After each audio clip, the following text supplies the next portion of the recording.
आप लोग किसी भी क्षेत्र में किसी भी प्रकार से धार्मिक अनुष्ठान कर रहे हैं तो इन बातों से अवश्य बचे। पंचम गुण स्थान तक निदान हो सकता है, हो ये नियम नहीं। और हो गया जैसे रावण अब नरक में चला गया है, गत जीवन में उनको कई प्रकार की रिद्धियाँ प्राप्त थी, विद्याएँ प्राप्त थी, किंतु वह उस निदान करने के कारण वहाँ से नीचे आया और आपके सामने सामने ही नरक में चला गया। आगे वह तीर्थंकर होने वाला, ये भी इतनी बात सही है, किंतु यहाँ तो पेपर उसका बिगड़ गया। इस साल में तो उसका पेपर बिगड़ ही गया। महाराज आशीर्वाद दे दो ताकि जांच करने वालों के मन में बुद्धि में आ जाए और मुझे नंबर ज़्यादा दे। अभी भी तुम अपनी बुद्धि छोड़ नहीं रहे हो। इस प्रकार परिश्रम करो जिसके द्वारा हमारा बहुत उच्च अंक के साथ वह पेपर निकल जाए। लेकिन इस भाव में चूक गए। अब चूकना नहीं, भले ही 33 नंबर ले आओ, लेकिन निदान से सप्लीमेंट्री तो नहीं है। हम तो सप्लीमेंट्री देते ही नहीं किसको, पूर्ण नंबर ले लो। हाँ बिल्कुल। तो इस प्रकार निदान को यदि मुनि महाराज देख लेते हैं, निश्चित रूप से उनका भी पेपर बिगड़ जाएगा। वह वैसे ही बिना मांगे मिलने वाला था और वह अज्ञान के कारण वह रहा नहीं गया। इसलिए आप लोग इससे बचते रहना। रोगों होने के उपरांत उपचार करने की अपेक्षा से रोग आने से पूर्व में ही दक्षता रखना ये बहुत बड़ा कार्य है और बहुत अच्छा कार्य माना जाता है। इतना ही पर्याप्त है।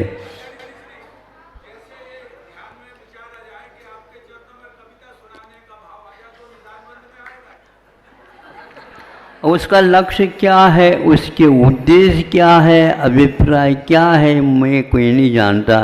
केवल ताली बजाने के लिए करवा देते हैं तो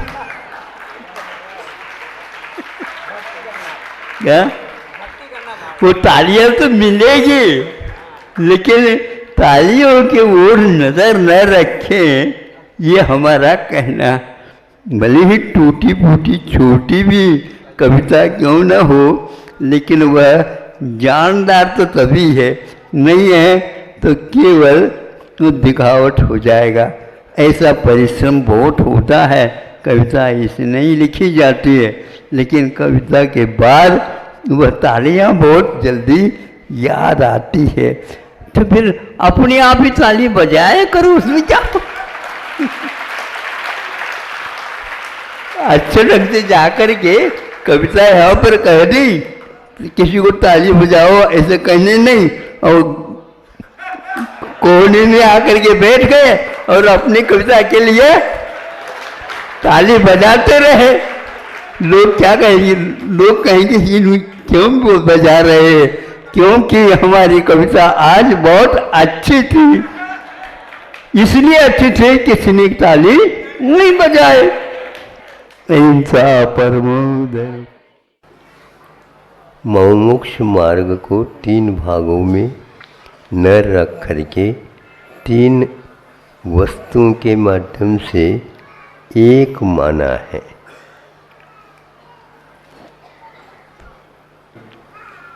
ये लोग अपने अपने अनुभव और संकल्प आदि को एक प्रकार से रूप देने का प्रयास किया। यह रूप ही आगे जाकर के स्वरूप बन जाता है।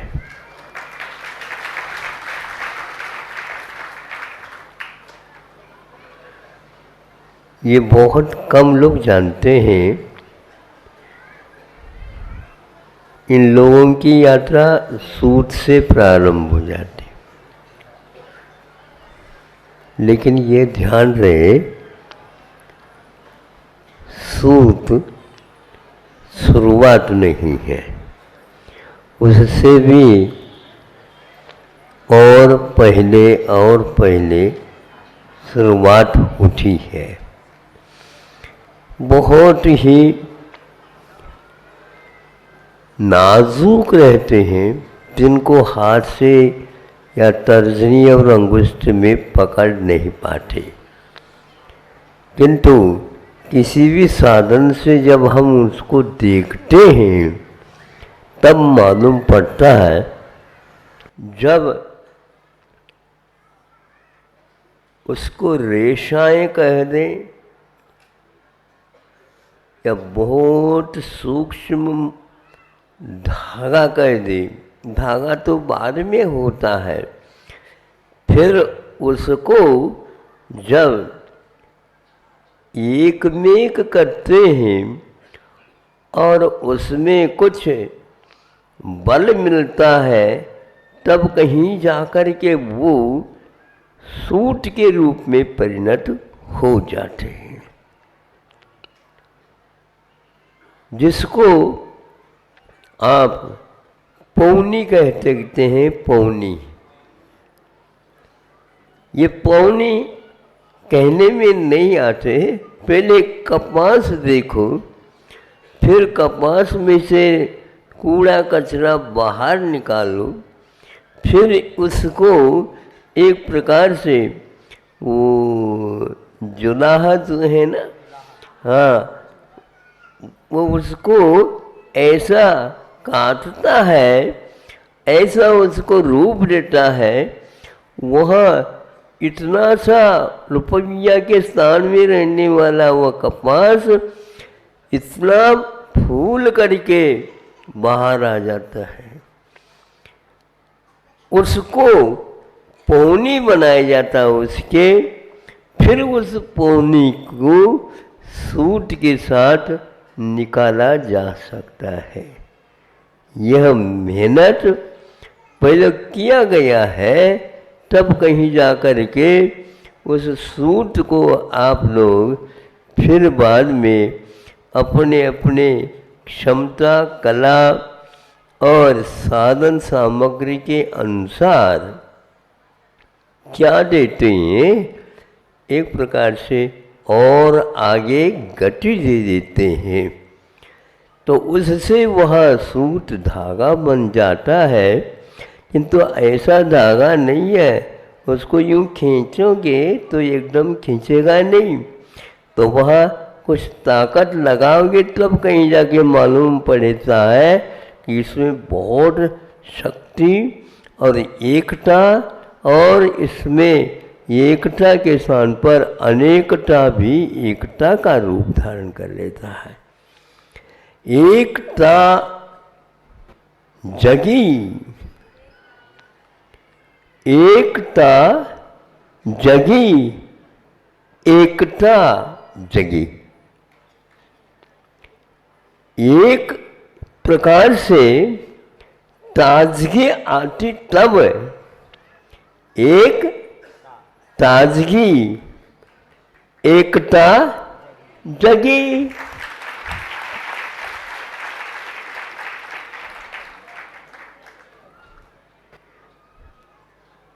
ताली तो बाद में बच जाती है, उसकी मेहनत तो देखो एकता की क्या है। तब इसके उपरांत वह सूत क्या करता है, तनता है। तनता का मतलब क्या होता है? तनता का मतलब होता है ताना बन जाता है। जब उस सूत को खींच करके और उसको टूटे नहीं, इसके लिए मड वगैरह का प्रयोग लगा करके सुखा दिया जाता है, तो वो ताना बन जाता है। अभी आपके पास कहीं भी वस्त्र का दर्शन है ही नहीं। अब इसके उपरांत ताने को एक व्यक्ति कहता है, तुम तो अधूरे हो, तुम्हारी यात्रा तुम्हारे पेट में आकर के जब मैं बैठूंगा तब कहीं जा कर के आपकी यात्रा प्रारंभ होगी। तो ताने को तान रख करके रखा है और उसके लिए बाना और कर देते हैं। तो वो बाना क्या करता है, 2, 3, 4, 5 इसके बीच में से वह चला जाता है और ताना बनता है मान लो 20 फीट का, तो 20 फीट की धोती और साड़ी का आकार बन जाता है हथकरघा के ऊपर, हाथ में नहीं। यहाँ आकर के आप समझ सकते हैं कि इसमें क्या क्या सम्यक दर्शन किस प्रकार बुना गया है, सम्यक ज्ञान किस प्रकार ताने का काम करता है और सम्यक चारित्र उसको ठोकता रहता है, हमेशा ठोकता रहता है। तब कहीं जा कर के आपके पास का क्या पहना है, ताना। क्या क्या इसमें डाला है, बाना। ऐसा नहीं जैसे आप लोग खिचड़ी बनाते हैं तो उसमें से इतना नमक डाला है, इसमें और मसाला डाला है या और ऐसा नहीं। यह भी एक पद्धति है, कहाँ पर डालना, कब डालना, कितना डालना, और ये सारा जैसा सिद्धांत जुड़ा हुआ है उसी प्रकार है। तब सम्यक दर्शन, सम्यक ज्ञान, सम्यक चारित्र तीनों अभिन्न अखिन्न शुद्ध उपयोग की दशा। यह दौलत राम जी कहते हैं सम्यक दर्शन, सम्यक ज्ञान, सम्यक चारित्र इन तीनों मिल जाते हैं तब कहीं जा कर के वस्त्र जैसा बनता वैसे ही यह मोक्ष मार्ग बनता है और वह मंजिल भवन में जाने का सौभाग्य प्राप्त करता है। आप लोग सुबह भी और अभी मध्याह्न काल में भी यहाँ इन लोगों का उद्देश्य, लक्ष्य, ध्रुव जिसको बोलते हैं, इन सब को जान लिया और यहाँ जब मनाते हैं तो सुबह सुबह चर्चा हुई थी, उनका ब्लड प्रेशर ही ठीक हो गया।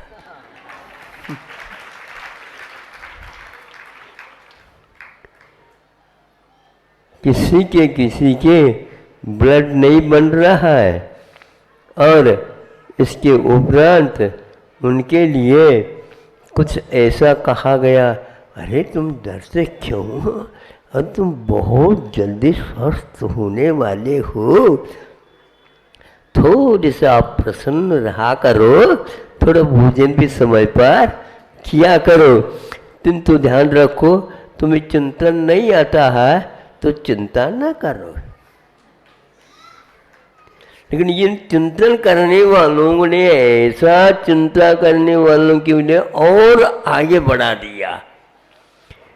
ये कहते हैं कि नहीं, हमने कार्य किया है, विधिवत किया है तो पक्का है।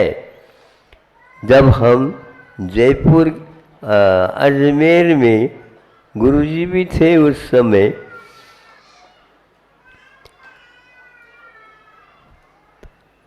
उस समय प्राय करके ये कोट पहनते थे लोग और एक प्रकार से रजाई का ही पतला रूप होता था और वो पहन करके आते हैं, नमोस्तु करते, देखते, फिर धार्मिक चर्चा वगैरह हो जाती है, उस समय पूछा गया है कि इतने आप पहने हो, तो सब एड़ी से लेकर के चोटी तक वेंटिलेशन ही नहीं रहा। आने जाने के लिए थोड़े बहुत तो रखो। साइंस तो सब लोग पढ़ते हैं, किंतु यदि आप सो जाएंगे, लेकिन निश्चित रूप से आपको कुछ दिन के उपरांत रोग होगा कोई न कोई। क्या है मना? अब एड़ी से लेकर चोटी तक यदि बंद कर दोगे, दिन में फिर भी ठीक है, लेकिन रात में कैसे ये ऐसे यदि हो गया, खिड़कियाँ सब बंद, कोई भी वहाँ पर प्रवेश के लिए द्वार ही नहीं है। ऐसा कौन सा भवन है या तो बनाया गया है जहाँ पर खिड़कियाँ झरोका वगैरह नहीं हो, केवल दीवार की तरह आप कर दो? नहीं हो सकता। इसी प्रकार ये भी है, आप पूरा बंद कर लो, कोई बाधा नहीं, किंतु श्वास लेने के लिए और मुख को और नाक के लिए तो कम से कम खुला रखो। उत्तमांग जिसको बोलते हैं, जहाँ पर आठों अंग आ जाते हैं, तो उस उत्तमांग के माध्यम से यदि आप श्वासोच्छ्वास खूब लेोगे तो निश्चित रूप से आपके स्वास्थ्य ठीक हो जाएगा। क्योंकि प्राणवायु का आना और निकालना, श्वास और उच्छ्वास, ये दोनों ही कार्यक्रम चलते रहे, आप भले ही शयन कर चुके हैं। आज हम इस काल में एक प्रकार से सोचना ही बंद कर दिया है, जो हमारे लिए हानिकारक है, हमारे लिए रोग वर्धक है, हमारे लिए, और इतना ही नहीं, अपव्यय कराने वाला भी है।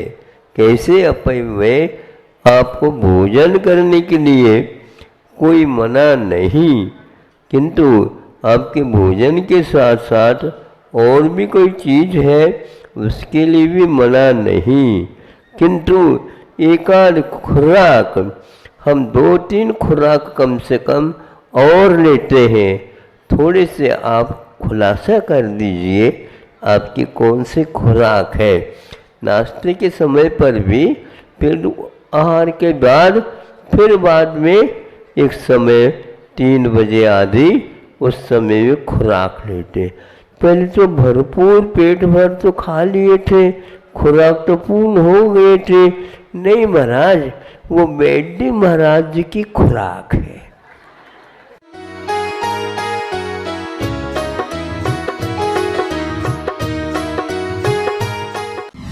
जिनका